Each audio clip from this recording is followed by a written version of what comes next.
Hello and welcome to another We Interview video here on Gamingtrend.com. My name is Adam Marino, and today we have a chance to talk to an absolute legend in the music industry, known for his work on Banjo-Kazooie, my favorite N64 game of all time, if you can't tell by all of my little Banjo-Kazooie things. Banjo-Tooie, Donkey Kong 64, Mario plus Rabbids, Kingdom Battle, Sparks of Hope, Goldeneye 007, his rock music, and then, of course, Yooka-Laylee, the entire series. Welcome, Grant Hooray! I feel like Kirkhope. legend just means that I'm old, right? I Yeah, don't think. you can be a legend and still be young. There's no problem there, right? Well, unfortunately, I'm old, so it doesn't qualify. Well, speaking of, I just want to start by telling our audience this is actually the second time that we've spoken in an interview format. The first time was in 2014. I was a student in college, and I had a project from my music class to interview someone in the field that you felt like you wanted to move towards. And I had always been interested since, the 90s with Banjo-Kazooie and all of those like amazing, it took so much to be able to put those scores together. And I wanted to do that myself. So I reached out to Grant Kirkhope and I said, "Hey, I know you don't know me. I know I'm not from an outlet or anything, but I would love to interview you for my project."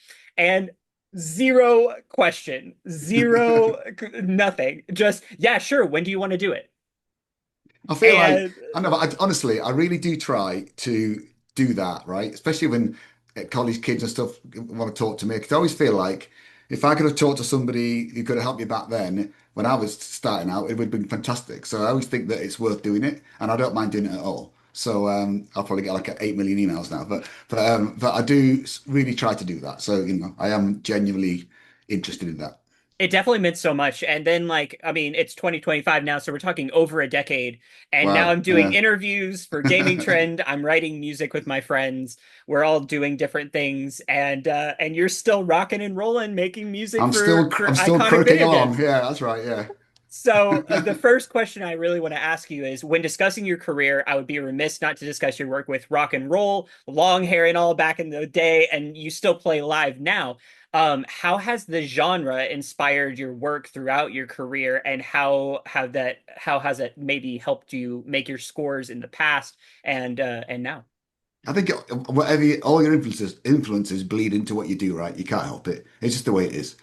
People often say to me, "Oh, you've got this Kirkhopian sound," and it's not by design. It's just the way you write music, right? It just sounds like me. Like, so I guess any composer, you put it the same. There's certain chords you like to use, certain ways you Yeah, handle melody, certain way you do phrases. It's like talking. It's like I always think when I hear like Eddie Van Halen and Brian May play the guitar, I can tell it's them a million miles away because yeah. just by the way they phrase it and the vibrato and the way they play stuff. And I just think like you can't help just be you. And that could be a good thing or a bad thing. I don't know. But I just can't help write like me. It's just the way I do it. Even when I try to write like somebody else, it still sounds like me. So I just think that especially at Rare when I first got there. When I first got to Rare, I was like a huge Queensryche fan, like kind of Operation Mindcrime, especially Rage for Order, those albums. I mean, I just loved those two, especially Rage for Order. And like just you can't help that it just bleeds in. Like say More bleeds into Goldeneye and all that stuff, Mhm. all the rock, all the Judas Priest and stuff I used to like. But yeah, but on the other side of that, I'm quite a reasonably big movie score fan, so and I guess early Nintendo music fan as well. So I feel like it all just bleeds in there. So you hope that you manage to interject a bit of yourself as well, so it becomes not just a copy. I'm not convinced I'm not just a copy. I may just be a copy. I don't know. But you try, don't you? So yeah. Well, you have your own Kirkhopian sound, Well, as you said it. So allegedly. I don't know if that's hey, true, no, but it's very true. It's when I'm a big fan. My big three are John Williams, Austin Wintory, and then you. When it comes to just like how much I've I'm listened exalted to, company. I'm honored to be a part of that. right? And so it's very clear for me because I've listened to your stuff for years and years and years now that like I know when it's your music. So Right, I actually did the review for Mario plus Rabbids Sparks of Hope, but I right, had not played Kingdom Battle at that point. Once right. I heard that, I was just like, that sounds so familiar. Why does this sound familiar? It's different, but why does it sound familiar? And I looked it up and immediately I was just like, oh, well, that's Grant. That makes sense. Right, Like, right. I didn't realize he was doing this, but okay, now we're here. Yeah. So No, it does. I'm a one-trick pony. What can I say? And so it actually works directly into my next question. You've worked on so many video games throughout your career, but is there a particular instrument that you just really can't go without when you're making one of your scores? I don't know. That's a tough one. That is. I think, I do write a lot of orchestral stuff, so I guess I do like the bassoon. I have to say, I do like. I think there's something about bassoon that it can be mysterious, but also super comedy as well. So it works really well. 100. Yeah, it's got that quality where it can be like umpa, Yeah, exactly, and exactly. it can be comedic, but then it can be super. Like in Kings of Amalur, I used it quite a lot. So a lot of the lead Mhm. lines, and it can be very mysterious too. So maybe the bassoon, but obviously, a bit of trumpet player. I like the brass, right? So usually in my stuff, there's a lot of brass. Mhm. So, just because I'm a brass player, I like to give them something to do. When you were working on the old N64 games, how much freedom did you have when it came to the instruments that you could put in? Because I'm sure that you had only so much data that you could take up on the cartridge. Did you have to do a lot of MIDI work? Was there, oh, I can't do a live trumpet, I have to do a MIDI trumpet? How did that work for you? So it was all MIDI, so all of it. So every composer, he had to make up his own little instrument set. So he chose what he wanted, and Robin and Dave and Graham, and all did their own instrument sets. So it sounds a bit different. So we all found instruments we liked on synthesizers, whatever, and sampled it and put it in N64. So you could only really afford to sample one note. Hmm. So if I had a clarinet, I'd sample the C3 in the middle, and then I'd get it the loop get the attack and then loop the bit after it as quickly as I could Mm. without clicking, and that was it. And so then you assigned it a key map, right? So you could play it over the entire keyboard. But of course, Yeah. as you get higher, it gets Mickey Mouse. As you get lower, it goes whoa, whoa, whoa, whoa. So there's a finite range. It sounds all right. Not that many notes that it sounds reasonable. Well, reasonable. So people sort of say that I'm a big marimba fan, and I like the Yep. marimba, but I used it because it was one sample. You could play it all over the keyboard. It sounded great. Yeah. So I used it a lot, right? So I guess part of the thing at Rare was we could we put so you had the N64 development board sits inside a Silicon Graphics Indie computer. So they were super expensive at the time, So they sat inside there. So you would put your sounds in there, and then we could hook up our PCs to the Indie computer so we could actually play the samples on the cartridge. So it meant that Mm. so rather than write a full quality synth piece that was or whatever that sounded amazing, and then try and sample it and then it sound awful, we actually played the samples we made on the actual cartridge, right? Or the dev Oh, kit. cool. So it meant that you knew what sounded good. So I don't know Yeah. whether everybody did that, but we did that. So I don't know whether that's part of the reason the rare music of the day sounded pretty good because it meant you only really used sounds in a certain way because you know it would sound good, rather than Yeah. writing a part that you couldn't possibly duplicate and it sound crap. So maybe that's why the music was good at rare. I don't know, but that was how we did it. I guess the marimba aspect, I did front ensemble for marching bands, so I played the marimba all the time. And we used to play, Banjo-Kazooie, the theme for that on the marimba when we would just be playing around or whatever. But I guess that makes a lot of sense if you have, if you're using this MIDI and you have to take those things. It's an easy transformation, but it's also something that once again, like you were talking with the bassoon, I feel like the marimba is very easily, it's either funny or it's very serious, or Yeah. depending on how you play it. So I especially with the Banjo-Kazooie theme in itself, you have Mumbo playing the bells, and that makes a lot of sense in my brain. Yeah. So next question for you. There are some iconic moments in your career from your work as a voice actor in Banjo-Kazooie to being known for one of the funniest raps in the history of raps.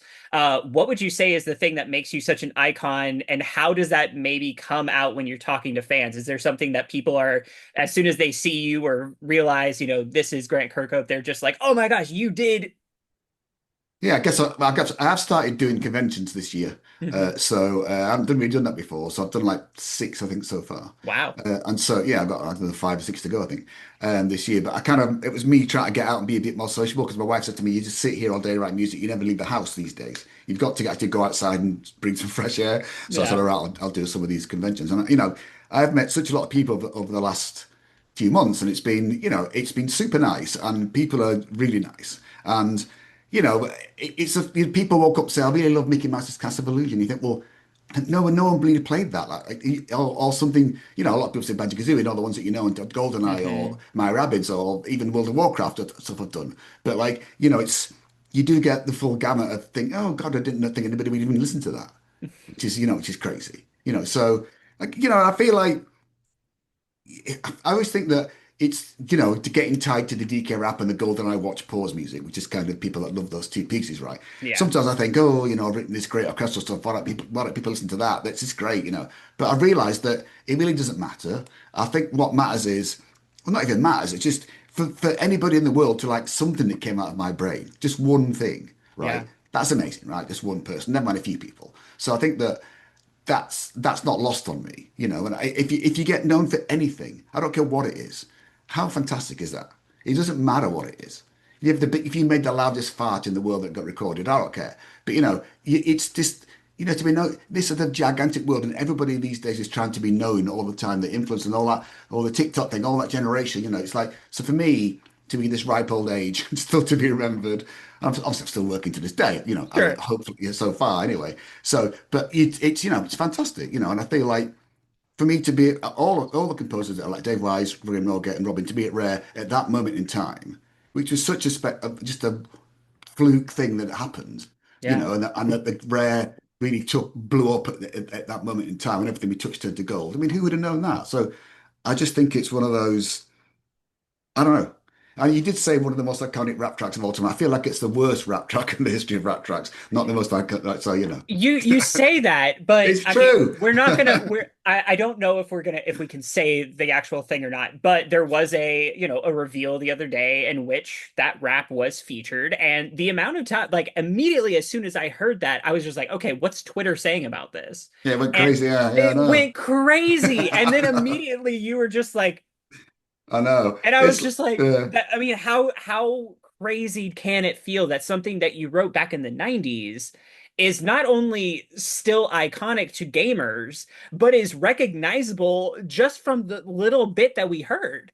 I know I mean, that is really crazy. And I mean, when I think that no one liked it at the time, right? So, I mean, I think the little kids got the yeah, joke. They got the joke. They dance around to it and what have you. I was But one of them. Me and my right, friends yeah. would all like, we never skipped that Yeah, I know. I, intro. I hear that from the people who are like between like 5 and 12. But I feel like when you get to be a cool teen, they're just like, yeah, this is awful because it is, right? Let's face it. It's just So fun. I know, but it's bizarre that the Yeah, Nintendo reused it over and over again. It's even in the Mario movies we all know, and it's like and now it looks well. I have a good authority that it's all over the Donkey Kong Bonanza. So I haven't played it. I don't know. Just what I've heard from my sources, as you say. yeah. But like so how crazy, and the fact that Randy's tune might be in there too. Maybe there's other tunes in there for me and Dave. I don't know. So I guess Nintendo think it's they've Nintendo are very calculated. They're very good at what they do. Yeah. So it wouldn't be in there unless they thought it was worth it. So Exactly. so no, I don't know. Let's I see. think that the same thing happens with that kind of stuff that happened with like the prequels in Star Right. Wars, where it's just like those kids grew up and those kids that loved it growing up are now celebrating it all over the place. So, it may not have been, as well received when it came out, but Yeah. like kids like me that, again, me and my friends, we would play. My cartridge for Donkey Kong 64 was actually, my friend still has it somewhere. I don't know. I never got it back. But we always played it and we would always switch through the characters and all that kind of stuff. But we never skipped that rap because we had so much fun with it. Well, and I've got to say the clip that I heard in the trailer, the DK voices they sound just like the voices from the original thing, and I'm wondering how did they get? I mean, it may not be, but it just sounds so like it. How did they get hold of those? I mean, I guess you do when you finish the game, you do give everything over to Rare in a fire safe, and when Yeah. Microsoft bought Rare.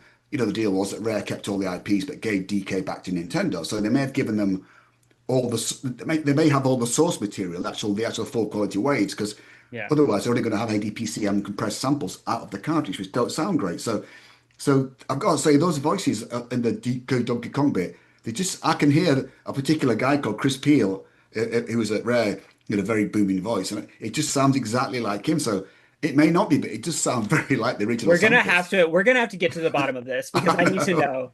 I I need to know. know how they have these samples and what they're Yeah. doing to move them Yeah. because I 'Cause mean, the- you also have to think you made these back in the 90s and this it's 2025. Like they have to have like updated the sound to it at some point, right? But at the same but time, it sounds so much like the original. but all I've got would be the actual samples on the cartridge, which are compressed, right? Hmm. But we obviously we always kept a copy of the full quality 44.1 kilohertz samples, right? Oh, okay. So yeah, so they're not on the cartridge, but they're certainly it's in the Donkey Kong package Oh, okay, yeah. that contains all the material, all the code that Nintendo. So they must have got. They will have that somewhere. Whether they've Yeah. searched through it and found my recordings, I don't know, but it does sound like it. I mean, the backing's completely new, but those voices do sound the same. So I don't know. A little I bit. don't know. Yeah. Well, moving on, Yooka-Laylee takes us down a nostalgic path of a game genre that isn't used nearly as much as it was in the past. But how does it feel writing music for a game that may feel familiar, but has its own characters, styles, and tones to itself? Well, I guess I just tried to Banjo-Kazooie it really. I don't think it's absolutely all like that all the way through, but I did certainly try to get that thing that I do that I'm known for in there, like the whole The tritone. Kirkhopian. Yes, yeah, I'm love to use that word, but yes, yeah, I mean, I tried to put that in there, so it is through that score, you know. So, Yeah. and I tried to make it as Banjo-Kazooie as I could. Um, but it's more, I guess. Well, now with Free Play coming out, it's we've recorded the level tunes with live orchestra now. So we did that last July. So it'd be nice to hear the proper live orchestra in the game, you know. So Yeah. that'd be cool. So you know, you just. I guess like all, I mean, people forget that that game was made with like 10 people. Literally, 90% of the game was made with 10 people. And it sometimes gets judged in the AAA arena. And it's a little bit unfair because it's just an indie studio with 10 people. Like, you know, I think people forget that because the Yeah. game's really great. You know, so, and I also feel like people who haven't played platform games for a while Hmm. forgot what platform games were like. And you do get lost and you do not know what you're supposed Yeah. to do. And that's part of it, right? Like, I think wandering around Pterodactyl Land in Banjo-Tooie, I would get lost and I knew what I worked on the game, you know, or even like the Glitty Gulch Mines, you get lost in that in Oh my Banjo-Tooie. gosh. Yeah, I still to this day don't think I could walk through that and know where I'm yeah, going. I don't think I could either. So I feel like you forget that's what platform games are like. Yeah. I think games you get a bit hand-led these days, you know. Yeah. So I think people need to remember or rediscover that's what it's like. Well, that was one of my questions that I was going to have is we've heard the soundtrack before, but now we're getting a live orchestra versions of most every song here. How was that transition for you? I know that you've worked with live orchestras before, obviously, but this is taking your kind of old school approach and turning it into the full orchestra that you have inspirations from when you were a kid of. Yeah, so no, it was, you know, it was cool to do that. So I just kind of I didn't have to do a ton of work on it. I just had to base because the music in Yooka-Laylee was pretty orchestral in the first place. Mhm. So it was a case of just getting it into score. Well, it is a score order, but get it into to get the parts done. So Lee Phillips did the parts in good old Prague, and I was gonna, but I was supposed to go to the recording, but my daughter got sick, so I couldn't go last minute.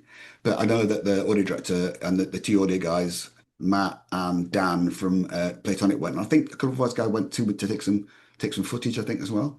But I kind of, I don't think I even logged, pardon me, I don't think I even logged in remotely.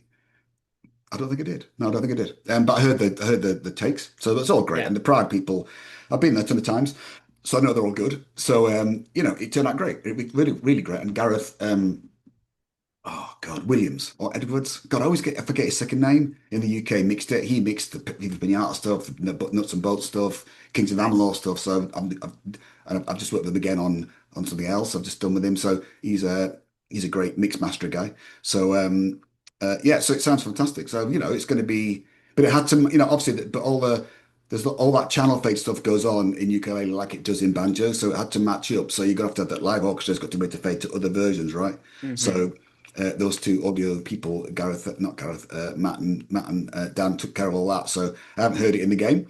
So, but I'm guessing it's good. I'm sure it's going to be amazing. I played a demo of it back in Summer Game Fest, Right. and it was It- it was really exciting to see all of it put together once again. yeah. Because I played the literally I played Yooka-Laylee I think the day it came out, Right. so it was exciting back then, and then getting to replay it and have this full idea put together. It's impressive that it was so few people. But I think people's expectations for it were high because A, it's playing off of an IP, but two, Right. it brought back a lot of the OGs like you and when people have that, then their brains is just like, oh well, this is supposed to be like it was when I was a kid. They don't realize, like you said, it's been about 15 years since we played a platformer like this Right. before. Yeah. So Yeah. I it think might some take a people, little bit. I think people forgot that a little bit, but I think they got it in the end. Exactly, exactly. And last question for you is a question we actually always end on, which is what is one memory in your time working in the industry that will always stay with you as a happy memory? That's hard to pick just one, right? 'Cause there's been quite a few. Um, I have to say, when Banjo went into Super Smash Brothers, um, you know, that was pretty fantastic. I mean, even though I knew it was going on, the day they announced it, it was one of those moments where everybody went crazy. Like I sometimes go back and watch those fan reaction videos on YouTube, and it does make me cry. It really does. And as people there in tears, just like I was, and seeing people at the Nintendo store and watching the trailer and that whole process for me was amazing. Like, them asking me in the first place, then saying they said to me, just pick any tune you want. So I just picked Sparrow Mountain. I don't know why, I just felt like I picked that one. And then when they showed me the background, it was Sparrow Mountain. I was like, oh my God, it completely fits. They didn't tell me that. And then they said, oh, we like the piece so much, we're going to use it in the trailer. I was like, it's just getting better and better and better. It was super nice. And then when they announced it came out, I did that little video that I put on Twitter, and be saying we're home, Banjo-Kazooie, and they had to vet that first, and then I had to vet the text I was going to write underneath the video, and they said, well, you can't say it's you until it goes live on the Smash website. So it got announced like 9 a.m. over this LA time, so I had to wait until 11 o'clock in the morning because until it got live on the and my Twitter was just going, is it you? Is it you? Is it you? I had to wait 2 hours. I was sitting there going, just dying to just go, it's me, like that. So that was, I feel like that was a super special moment. It was just, oh, after all those years, and the Banjo fans just wanted something new for Banjo-Kazooie, Yeah. and the fact that they finally put it into Smash Brothers, and it just, I mean, I feel like that was one of the biggest fan reactions to any character going into Smash, really. And maybe, I don't know if they're the biggest, but it certainly seems one of the biggest ones. Yeah. And there've been quite a few big ones. So I think that was definitely a career moment, you know. And also, we won the Ivy Novello Award for the Mario plus Rabbids Sparks of Hope. And Ivy Novello is such a prestigious award. I mean, It like, was so, such a good soundtrack yeah, too. yeah. So, like, that was just another one. But there's a ton of other moments. I mean, honestly, just my first day working well, maybe our second day at Rare. First day was hard. Second day working at Rare to actually get a job. I was a complete waster playing in pub rock by that point because all my rock and roll days had finished. I was playing pub rock, playing, rock covers in pubs for £35 a night, literally. And like to get a job at 33, never had a job in my life, and for Tim and Chris Stamper to choose to employ me, forever grateful for that. That changed my life. So the first day was hard because I had to learn the Game Boy and I couldn't do it. But the second day I kind of got better. I got Dave back to show me again. But like, yeah, so I'd say the second day at Rare was the one. That's so good. And I think I was one of those people that tweeted at you and it was just like, this you? This I you? know. Is that what you? I had to just sit there and like bite my lip for 2 hours. It was so hard. And also, like in the time I was writing the piece of music, I said to my kids were younger. My kids are 22 and 19 now, but whatever they were back then.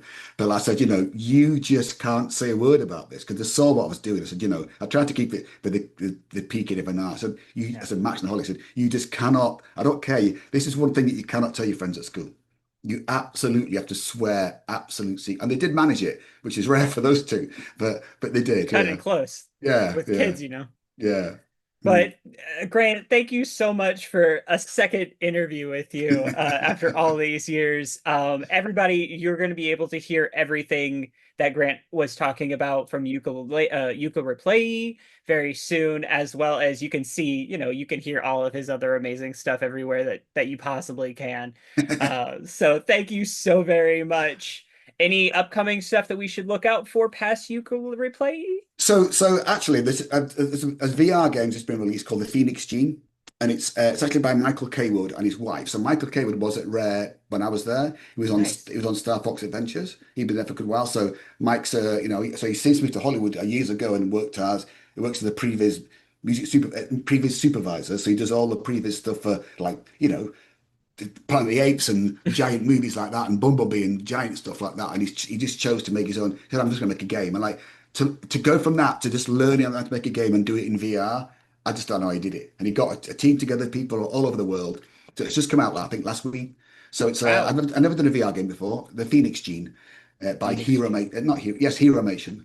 So check it out. It's cool. Awesome. Thank you so much. Hooray!